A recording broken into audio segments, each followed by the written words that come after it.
Kini rombongan Biksu Tong pun kembali melanjutkan perjalanan. Hingga tibalah mereka di sebuah desa. Di desa itu dibangun sebuah pavilion yang bertuliskan Panglima Kera. Biksu Tong kemudian menjelaskan bahwa Panglima Kera ini pasti berjasa sangat besar sehingga penduduk membuatkannya sebuah pavilion. Tapi Sun Gokong berpendapat lain. Menurutnya sebenarnya penduduk desa ingin membangunkan sebuah pavilion kera sakti, tapi karena tidak pintar memahat, maka jadinya adalah patung makhluk aneh ini. Pat Kai pun menyangkalnya. Dia mengatakan pada tangan patung itu terdapat sebuah burung. Dan sejak kapan Sun Gokong memiliki burung? Di tengah pertikaian mereka, tiba-tiba seekor burung melempari Sun Gokong dengan batu. Ternyata ia tidak suka lantaran Gokong terus-terusan menghina Panglima Kera. Kemudian dia memperkenalkan diri. Dia mengatakan bahwa namanya adalah Parkit Kecil. Ia juga mengungkapkan bahwa dirinya sangat mengagumi Panglima Kera atas jasa-jasa besarnya di masa lalu. Ia pun mulai menceritakan mengenai masa lalu dari Panglima Kera yang sudah menjadi cerita legenda di masyarakat.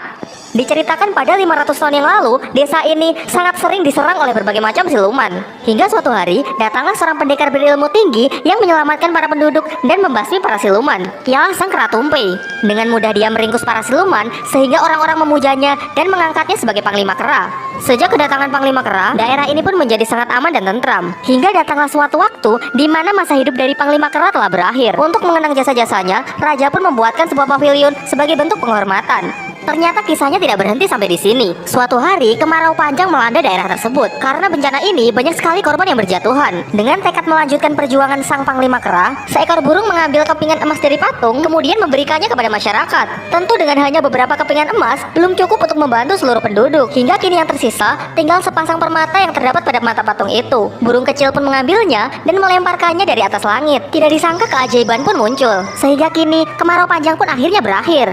Pada musim ini, seharusnya burung bermigrasi ke tempat yang lebih hangat. Namun burung kecil lebih memilih untuk menemani Panglima Kera di pavilion. Hingga ia pun mati kedinginan di telapak tangan Sang Panglima Kera. Ya, sejak dulu memang beginilah cinta. Deritanya tiada akhir. Semua orang terharu dan tentu saja kecuali Sun Gokong. Ketika Parkit Kecil hendak melanjutkan ceritanya, Gokong menghampirinya dan langsung mengusirnya. Ia berpikir bahwa dirinya masih jauh lebih hebat ketimbang Panglima Kera. Setelah Parkit Kecil pergi, mereka pun mulai menghayal bahwa Panglima Kera yang menyelamatkan beberapa nyawa manusia saja bisa dibuatkan pavilion. Apalagi mereka yang melaksanakan tugas ke barat demi menyelamatkan seluruh umat manusia. Jadi mungkin saja mereka akan dibangunkan sebuah istana.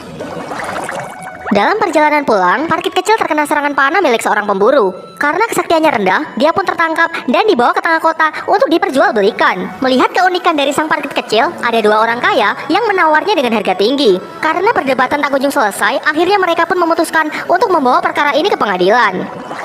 Dalam perjalanannya, rombongan Biksu Tong melewati kota tersebut. Karena penasaran, Sun Gokong pun mencari informasi mengenai keributan yang terjadi di kota. Singkat cerita, dia pun mengetahui kalau Parkit Kecil kini sedang dilelang. Dan hakim yang akan menyelesaikan perkara ini sangat terkenal senang sekali menerima suap. Sehingga kini Sun Gokong mulai menyusun rencana untuk menyelamatkan Parkit Kecil.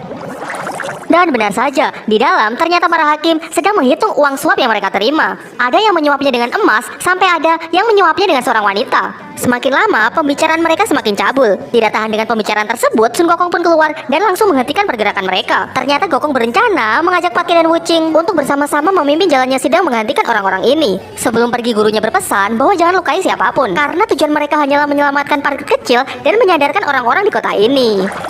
Singkat cerita, sidang pun dimulai. Kedua orang itu pun maju dan mereka diminta untuk menjelaskan alasan mengapa mereka ingin membeli Parkit Kecil. Orang pertama mengatakan bahwa dia sangat kagum kepada Parkit Kecil. Dia ingin merawatnya dan akan melepaskannya di hari yang baik, sehingga keluarganya mendapatkan berkah. Ragu dengan ucapannya, Gokong pun menggunakan ilmu sihirnya untuk membuat orang itu berkata jujur. Ia pun mengungkapkan bahwa dia ingin memilikinya dan tak ingin melepaskannya. Ternyata dia berniat menikahinya dan menjadikannya istri muda. Mendengar hal itu, istrinya pun marah dan langsung menyeretnya untuk pulang. Tidak ingin bernasib sama, orang kedua pun mencoba untuk jujur. Ia pun menjelaskan bahwa dia sangat tertarik dengan keunikan Parkit Kecil, sehingga dia ingin memilikinya semata-mata untuk dipamerkan kepada kerabatnya. Mendengar hal itu, Hakim Gokong pun tersentuh. Ia pun memberikan dia makhluk yang unik, yang tidak lain adalah istrinya sendiri, yang telah diubah menjadi makhluk yang sangat unik. Pat Kai, tampaknya orang ini tidak senang. Bagaimana? Ku tambah lagi hadiahnya. Istriku! Ada sekali dia tahu. Setelah itu, mereka bertiga pun langsung menunjukkan wujud aslinya. Biksu Tong pun juga muncul untuk menceramai orang-orang ini. Namun nampaknya orang-orang ini sama sekali tidak mau mendengarkan, sehingga Sun Gokong lah yang harus turun tangan. Kami akan melakukan perjalanan ke barat untuk mengambil kitab suci. Kalau kalian banyak sembahyang, tentu akan memperoleh banyak berkah dan perlindungan. Tidak hanya bisa menyelamatkan Parkit Kecil, mereka pun merasa sudah mencerahkan orang-orang di tempat ini.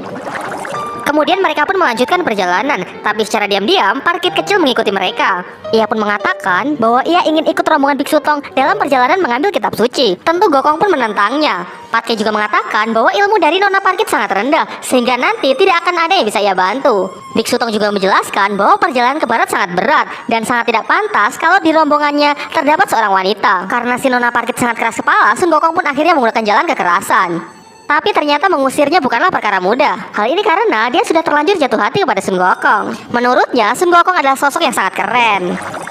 Kemudian ia mengikuti mereka dengan menggunakan sebuah awan untuk menutupi dirinya. Tentu Gokong menyadari hal ini. Karena sangat keras kepala, Sun Gokong pun meniupnya hingga dia terlempar. Setelah terjatuh, Parkit kecil langsung diserang oleh seekor gagak. Ternyata dia adalah siluman gagak yang merupakan bibi dari Parkit kecil. Singkat cerita, Parkit kecil memberitahukan kepada bibinya bahwa dia telah bertemu Sun Gokong dan telah jatuh cinta kepadanya. Sontak bibinya langsung mengingatkan bahwa jangan mudah percaya dengan laki-laki, karena menurutnya semua laki-laki itu sama, yaitu seorang pengkhianat. Dari sini pun kita juga tahu bahwa siluman gagak ini ternyata adalah kekasih gelap dari siluman kerbau. Ya tentu saja dia sudah dicampakkan. Ternyata dia juga tahu bahwa Sun Gokong adalah adik angkat dari siluman kerbau, sehingga dia menyuruh Parkit kecil untuk berhati-hati. Di sisi lain, setelah mendapatkan pencerahan dari Sun Gokong, kini seluruh penduduk sangat memujanya. Mereka berbondong-bondong menghancurkan pavilion Panglima Kera dan menggantinya dengan pavilion Kera Sakti. Secara bergantian, mereka menyembahnya dan meminta permohonan kepadanya. Bahkan sangat excitednya hingga mereka saling berebut dan terjadilah baku hantam. Secara mengejutkan, tiba-tiba Kera Tumpai muncul di hadapan mereka. Melihat keributan itu tentu dia sangat murka. Apalagi ketika dia tahu bahwa penduduk telah menghancurkan pavilionnya dan menggantinya dengan pavilion Kera Sakti. Merasa telah diusik, kini dia menaruh dendam kepada Sun Gokong. Sementara untuk penduduk, dia berniat untuk menjatuhkan hukuman kepada mereka. Namun sebelum sempat melakukannya, sang guru pun memanggilnya. Diceritakan pada 500 tahun yang lalu, masa hidup dari Panglima Kera telah berakhir. Setelah itu dia berinkarnasi dan menimba ilmu di bawah bimbingan sang Buddha Materia. Ternyata maksud dan tujuan ia memanggil muridnya yaitu hanya untuk menikmati semangka yang baru saja ia petik. Merasa hal itu tidak terlalu penting, Kera Tumpai pun meminta izin untuk pergi. Singkat cerita, Buddha Materia pun tahu bahwa Kera Tumpai akan pergi untuk menghukum para penduduk. Dengan kebijaksanaan yang ia miliki, ia pun mengatakan bahwa percuma saja Kera Tumpai menjadi muridnya selama ratusan tahun. Kalau Kera Tumpai tidak bisa menghilangkan sifat sombong, iri, dan dengkinya, maka selamanya ia tidak akan bisa menjadi Buddha dan mencapai kesempurnaan. Kera Tumpai pun menyangkalnya dan mengatakan kalau dia hanya menuntut keadilan. Dia pun malah mempertanyakan kenapa Sun Gokong yang membakar catatan hidup dan mati serta mengacaukan kayangan malah mendapatkan tugas mulia untuk mengambil kitab suci. Tidak ingin berdebat dengan muridnya, dia pun menyuruh Kera Tumpai untuk menyalin kitab demi menenangkan pikirannya. Selang beberapa waktu, Dewa Alis Kuning pun muncul. Ia merupakan kakak seperguruan dari Kera Tumpai. Singkat cerita, sang adik pun menceritakan mengenai masalah yang sedang ia alami, khususnya rasa dendamnya kepada Sun Gokong. Tapi bukannya menenangkan, Dewa Alis Kuning malah memanas-manasinya. Ia mengatakan bahwa sebenarnya Sun Gokong sama sekali tidak pantas untuk mendapatkan tugas mulia itu. Karena dari segi kemampuan, jelas Kera Tumpai masih lebih unggul. Mendengar hal itu, kini Kera Tumpai pun semakin berapi-api untuk segera membuat perhitungan dengan Sun Gokong. Baik, aku akan menemui Sun Gokong untuk melihat seberapa hebat dia.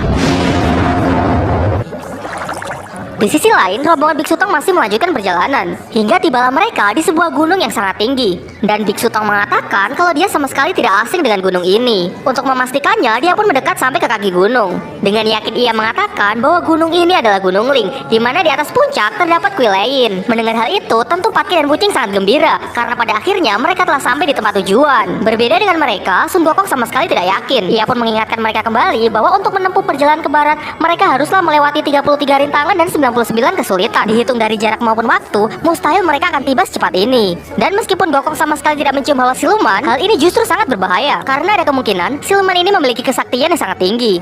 Namun Biksu Tong tidak mempertimbangkan hal itu. Dia masih yakin kalau di atas sana Buddha Rulai sudah menunggunya. Ya, tidak ada pilihan lain selain Gokong menuruti permintaan gurunya. Seakan-akan ucapan Gokong salah, ternyata di atas sana benar-benar ada kuil lain. Begitu masuk, mereka juga langsung disambut oleh Buddha Rulai. Semua bersujud kecuali Sun Gokong. Dia pun mengajukan pertanyaan kepada Buddha Rulai yang dia yakin bahwa Buddha Rulai yang asli lah yang bisa menjawabnya. Sun Gokong, masa kau tidak bisa melihat siapa?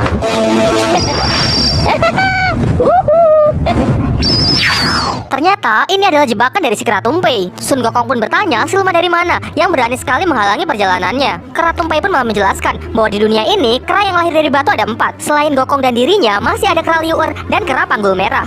Dia juga mengungkapkan bahwa di kehidupan sebelumnya dia adalah sang panglima kera. Di kehidupan sekarang, karena banyak berbuat kebaikan, dia pun diangkat menjadi dewa kera di bawah bimbingan sang Buddha Materia.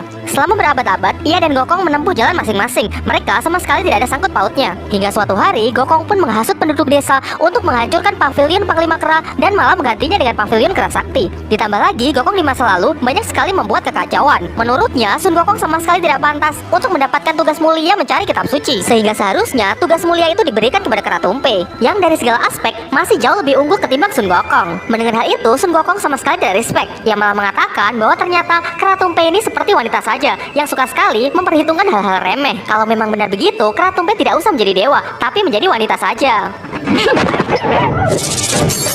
Pembicaraan pun semakin memanas, hingga pada akhirnya mereka pun saling mengadu kekuatan untuk membuktikan siapa yang lebih hebat.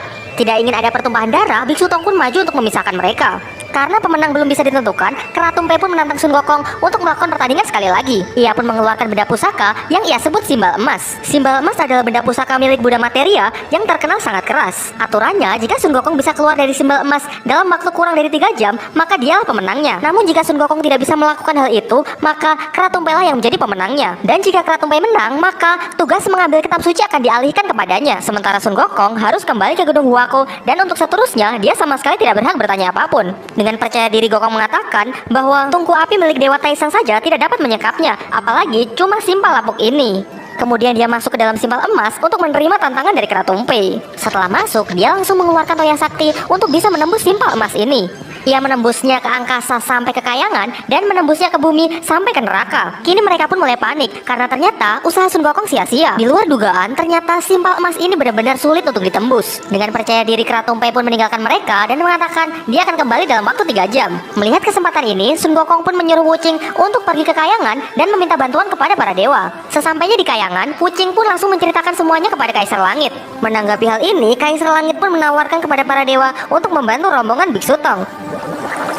Setelah itu Wuching kembali dengan membawa banyak dewa. Meskipun jumlahnya sangat banyak, tapi mereka ini hanyalah dewa-dewa kecil. Dengan segera mereka pun langsung melakukan hal-hal yang bisa mereka lakukan. Ada yang mencoba menghancurkannya dengan guntur, ada yang memukulnya, bahkan meniupnya, serta ada yang mencoba membakar simbal emas itu. Namun itu semua sia-sia dan hanya membuat Sun Gokong kepanasan hingga mandi keringat. Kemudian ada salah seorang dewa yang mengusulkan jika ingin menghancurkan simbal emas harus membutuhkan benda yang sama kerasnya. Benda yang ia maksud adalah tanduk milik siluman kerbau. Masalahnya adalah bagaimana cara membawa simbal emas untuk sampai ke tempat siluman kerbau. Melihat keringat di sekujur tubuhnya, Sun Gokong pun mendapatkan sebuah ide. Ia pun menyuruh Dewa Api untuk membakar simbal emas sekali lagi.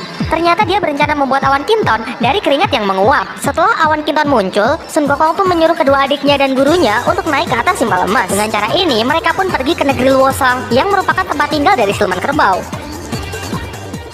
Di bab selanjutnya, simbal emas pun akhirnya bisa dihancurkan, sehingga Sun Gokong terbebas dan siap maju ke medan perang untuk melawan Kera Tumpe. Kera Tumpe, bertobatlah. Apa tidak salah? Tanya dulu pilar penopang langit ini. Cari masalah saja. Maju.